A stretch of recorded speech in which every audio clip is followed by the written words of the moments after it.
శ్రీమాత్రే నమః. పండగ వచ్చిందంటే ఊరి వాతావరణమే మారిపోతుంది. నిజానికి ఇది పల్లెటూర్లు కాదండి, మన జీవితాలు. బతుకు తెరువు కోసం ఎంత దూరం పోయినా పండగ వచ్చిందంటే తిరిగి మళ్ళా మన ఊరికి రావాల్సిందే. పుట్టి పెరిగిన ఊరి మీద ఆ మాత్రం ప్రేమ ఉంటుంది కదా. ఈ పచ్చని పొలాలు, ఆ చల్లని గాలి, ప్రేమగా పలకరించే ఈ సెలయేరులు, తెల్లారింది ఇంకెప్పుడు లేస్తావు అని కూత పెట్టి మరి లేపే మన చుట్టూ తిరిగే ఈ కోళ్ళు. ఇక పండగ స్టార్ట్ అవ్వగానే సిటీలు మొత్తం ఖాళీ అయిపోతాయి, వెలవెలబోతాయి. బస్ స్టాండ్లలో, రైల్వే స్టేషన్లలో పబ్లిక్ అయితే ఫుల్ ఉంటారు. ఎప్పుడు ఇంటికి పోతామా అని. ఇక అందరు ఇంటికి వచ్చినాక ఊర్లన్నీ కలకలలాడిపోతూ ఉంటాయి. ఒక పక్కనేమో ఆకాశంలో ఎగిరే రంగురంగుల పతంగులు, ఆవు పేడతో చేసే ఆ గౌరమ్మలు, వాకిట్లో వేసే ముగ్గులు మస్తుంటాయి. సంక్రాంతి పండుగ అంటేనే ముగ్గులకు పెట్టింది పేరు. ఇక పొద్దుగాల లేవగానే ఆడబిడ్డలందరూ వాకిట్లో నిలబడి రంగురంగుల ముగ్గులైతే మస్తు ఎత్తారు. ఎంత మంచి ముగ్గెత్తే అంత మంచిగాని మస్తు ఫీల్ అవుతా ఉంటారు. నిజం చెప్పాలంటే ఇక ముగ్గులతోనైతే వాళ్ళు ఒక యుద్ధమే చేస్తారనుకో. పండుగ సంబరం మొదలయ్యేది కూడా ఈ ముగ్గుతోనే. ఈ సంక్రాంతి పండుగకు మా ఇంట్లో మేమైతే ఎట్లా సంక్రాంతి పండుగ చేసుకున్నామో మీ అందరికీ చూపించే ప్రయత్నం అయితే చేస్తున్నా. వీడియోనైతే పూర్తిగా చూసి లైక్ చేసి కామెంట్ చేసి సబ్స్క్రైబ్ చేసుకొని సపోర్ట్ అయితే చెయ్యిర్రి. పండుగ గురించి కొన్ని ముచ్చట్లు అయితే చెప్పుకుందాం. సంక్రాంతి పండుగ ప్రకృతిని ఆరాధించే పెద్ద పండుగ. ఈ పండుగకు కొత్త బియ్యము, కొత్త బెల్లము, పల్లికాయలు, శనిగలు, నువ్వులు ఇట్లా రకరకాల పంటలు మన ఇంటికి వచ్చి అయితే చేరుతాయి. ప్రకృతి మనకు అందించిన ఈ పంటలను ఆ దేవునికి నైవేద్యంగా పెట్టి మనం అందరం కృతజ్ఞత భావాన్ని అయితే చూపిస్తాం. ఈ సంక్రాంతికి చలికాలం కూడా మెల్లమెల్లగా తగ్గుముఖం బట్టి ఇక ఎండలైతే మొదలైతాయి. భోగినాడైతే పాత వస్తువులను, పాత ఆలోచనలను మంటల్లో వేసి కాల్చేస్తాం. కొత్త జీవితానికి నాంది పలుకుతాం.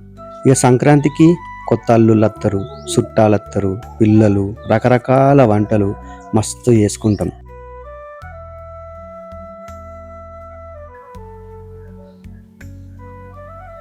కనుమనాడైతే అప్పట్లో అయితే రైతులకు పశువులే జీవనాధారం. రైతులకు చేదోడు వాదోడుగా ఉండే ఎద్దులను, ఆవులను పండగ నాడు పూజించి అలంకరించి గంగిరెద్దుల రూపంలో ఊరంతా దింపుడు మన పండుగ సాంప్రదాయం. ఇలా గివే మన ఆయుధాలు. వీటిని ఎట్లా వాడన్నా చూపిస్తా దారి. ఇక్కడ ప్లేట్ పెట్టి వీటిని ఇట్లా తీయాలి.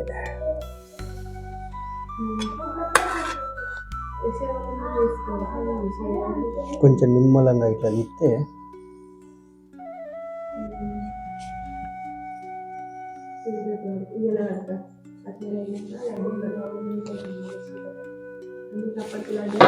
అంతే. వీటిని పట్టుకొని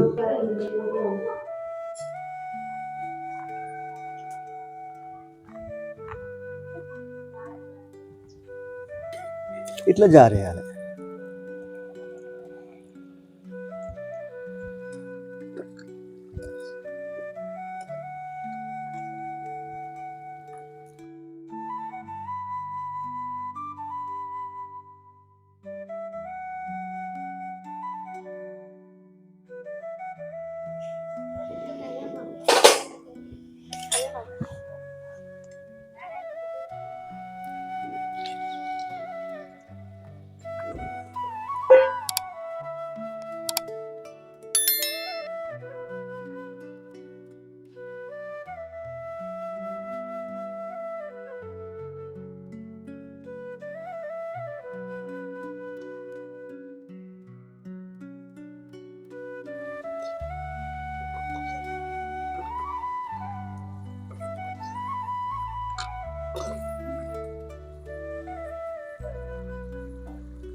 ఒక్క మాటలో చెప్పాలంటే సంక్రాంతి అంటే మనుషుల మధ్య ఉన్న దూరాన్ని తగ్గించి ప్రేమానురాగాలను పెంచే అందరి పండుగ. ఇక ప్రకృతి మనకిచ్చిన పంటను పంచుకునే పండుగ. మన సంస్కృతిని, సాంప్రదాయాన్ని భవిష్యత్ తరాలకు అందించే అతిపెద్ద పండుగ. వీడియోని పూర్తిగా చూసిన మీ అందరికీ పేరు పేరున ధన్యవాదాలు. ఇలాంటి మంచి మంచి వీడియోలు మిస్ అవ్వకూడదంటే మా ఛానల్ని సబ్స్క్రైబ్ చేసుకొని సపోర్ట్ అయితే చేయండి. బెల్లం తెచ్చిచ్చాను, నూనె పాకెట్ తెచ్చిచ్చాను.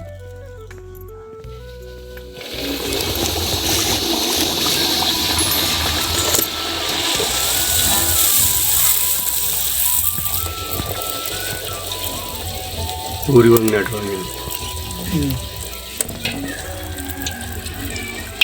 పాలు బెల్లపప్పాలు ఇప్పుడు అదేనా అన్నది.